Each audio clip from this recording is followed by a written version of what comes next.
And are you refreshed? Good. Now what?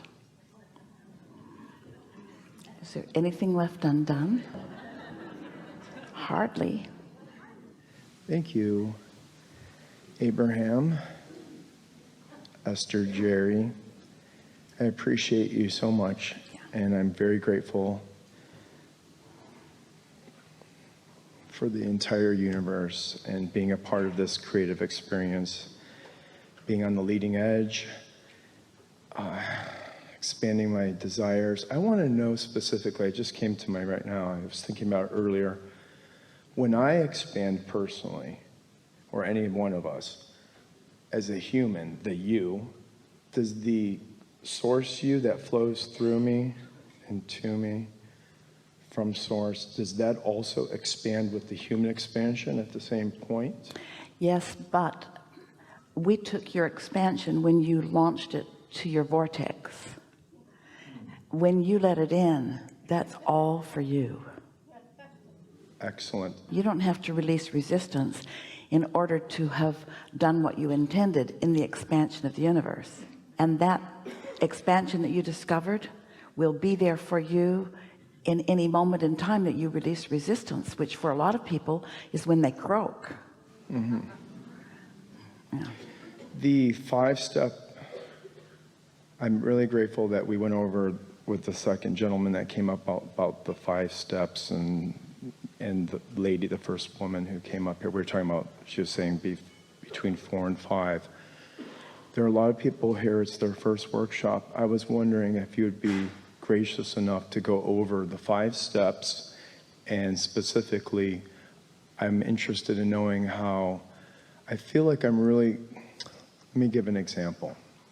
I used to get mad at myself about things, and I've learned to allow myself to laugh at it instead of being angry about something, specifically getting upset about myself not living up to perfectionism, which I know I don't want to do anymore. I just want to allow the process and enjoy the pleasantries of creating or allowing, meditating or napping.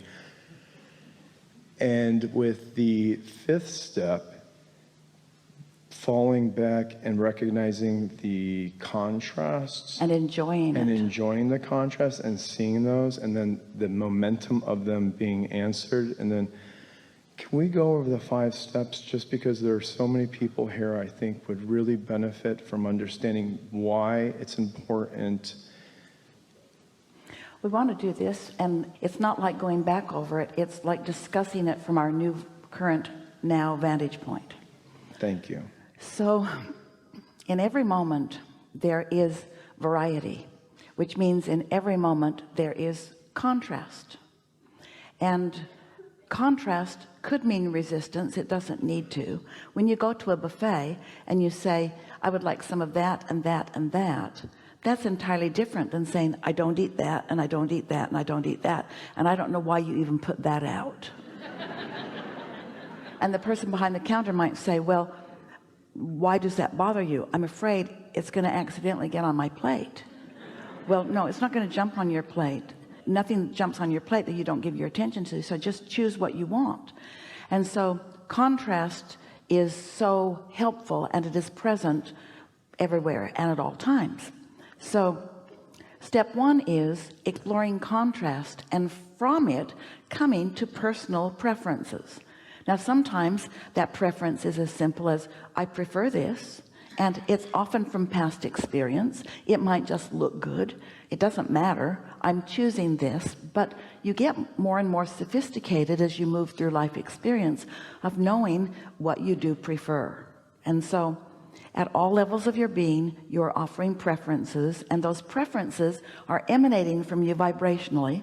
We call it like a rocket of desire, and are being received by your inner being. Your inner being is aware of your sifting process and is standing by ready to receive your conclusions about your sifting. So you're fulfilling your intention of being out on the leading edge, maybe exposing yourself to the potential of resistance. Your inner being exposes itself to no potential of resistance. Your inner being waits for you to choose and then lines up with what you've chosen. So step 1 happened. Now step 2 is happening. Your inner being receives your rockets of desire. Now that's not all that happens in step 2. In step 2, the other thing that happens is you've launched a rocket. Your inner being is now focusing upon that rocket. Now the law of attraction is responding to that powerful point of focus, which means all cooperative components are now being attracted to your inner being's point of focus, which is on your behalf. Does that make sense to you? So the vibrational you, to your words earlier, expanded as a result of your living of this life experience. So step 2 happened, and now there is a vibrational reality. It's a vibrational reality that will turn to things, but it's turning to things, since you are the creator of it, is contingent upon you being a cooperative component, because you created it, and so you're the one that's going to turn it into things. But meanwhile, it's just this vibrational reality that you want to call potential. You might even want to call it future creating. We want to call it now. We want to call it current tense. We want to call it what's going on right now. So step 1 happened. You sorted and sifted and asked whether you knew it or not. Step 2 happened. Your inner being focused, and the law of attraction gathered the cooperative components. Now you have the opportunity of moving in the direction of your desire, which is an effective step 3, or holding yourself in opposition to your desire. Well, a lot of people, without meaning to, hold themselves in opposition to their desire because they keep looking at what is. What is the enemy of what's more.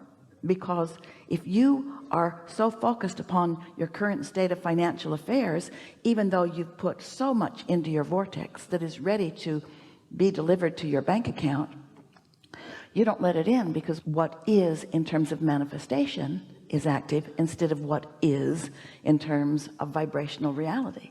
They're both current tense. They both have a point of attraction.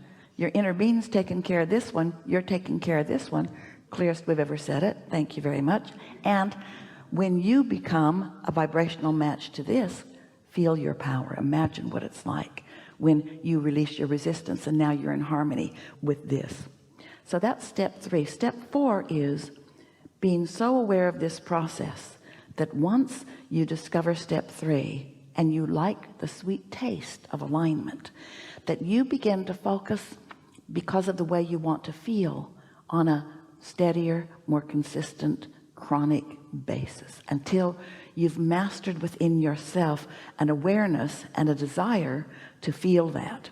And that's what we call step 4. Step 4 is just being really good at step 3, but it's being so good at it that it's just your second nature. It's your natural impulse.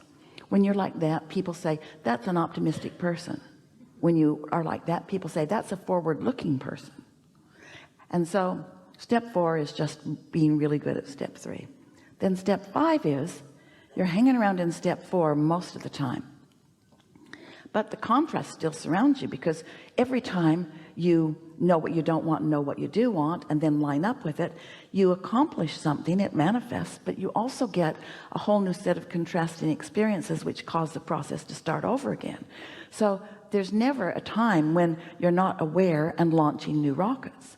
So step 5 embraces that knowledge. Step 5 is me in my human form, understanding that I'm going to always be asking for more, for new, for improved, for more. And so as I'm launching that more, now I'm so appreciative of the contrast that was essential for the more, that the contrast doesn't strike me at all as an obstacle or a bad thing or something that I have to overcome or something that I should regret. Instead, I understand it as the power that causes the clarity, that causes the point of attraction. One time years ago, Esther was dusting an etagere in their house, and it was a glass etagere. They'd bought it at a department store. It was actually the display case. It's magnificent, and Esther talked them into selling it to her.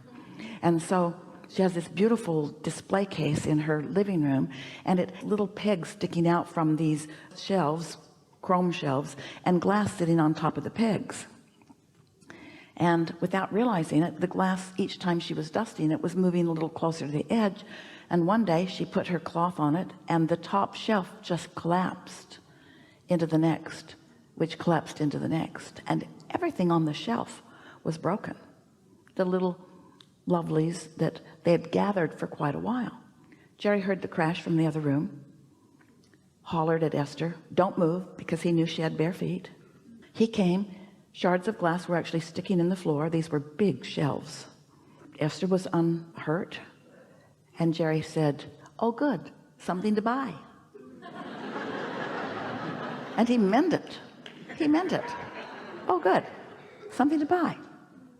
Esther thought, yeah, a lot of things, whole lot of things to buy. So that's what step 5 feels like. You're back in contrast, but you're looking at it from broader perspective, which is about realizing more and having more experience and more pleasure. Jerry knows for sure that Esther had way more pleasure finding those things than she did dusting them. And so that's step 5. Step 5 is you're new in every moment, which means your contrast is different in this moment than it's ever been before, which means your contrast has the potential of promoting or creating something that is new unto the universe and new unto you. Oh, the potential of that newness. That's what step 5 is. Standing in readiness to realize the impulse that allows this vibration to evolve. You are out here on the leading edge, and you are physical beings who can see and hear and smell and taste and touch, which means you see manifestation, you hear manifestation, you smell manifestation, you taste manifestation, you touch manifestation. So you have physical senses for the purpose of savoring your creation. You don't create through those physical senses. They are meant to be the savoring tools to savor your environment, you see. And that's what makes so many humans misunderstand, because they want to savor it, which means they need to see it before they can savor it. And we want you to savor with your emotions. We want you to savor the feeling rather than what you're seeing. We want you to savor in anticipation of the meal you're going to eat, not just with the taste buds when it's actually moving across your tongue, you see. And so here you are, always in a new moment in time, with all kinds of levels of attraction happening to you. Step 1, step 2, step 3, step 4, step 5, all important to the whole, and each step something to be savoring. Helpful? Yes, very helpful. Did you hear the new pieces? Because you've been hearing 1, 2, 3, 4, 5 for a while. Right. That's correct. And I feel like Want to know what step 6 is? Yes, ma'am. That's when you're dead. Bring it on. There is no dead, but step 6 is that place of non-resisted thought. And in step 6 there is still contrast, but it is not discernible from your human perspective. That's how refined the contrast is, but it's still delicious. And step 6 includes non-physical, that's all of us, awareness of you all. It is a savoring beyond physical description. It's what you would call love if you ever really felt it. It's what I feel like right now in the hot seat. Yeah. Thank you so much. Really good. Really good.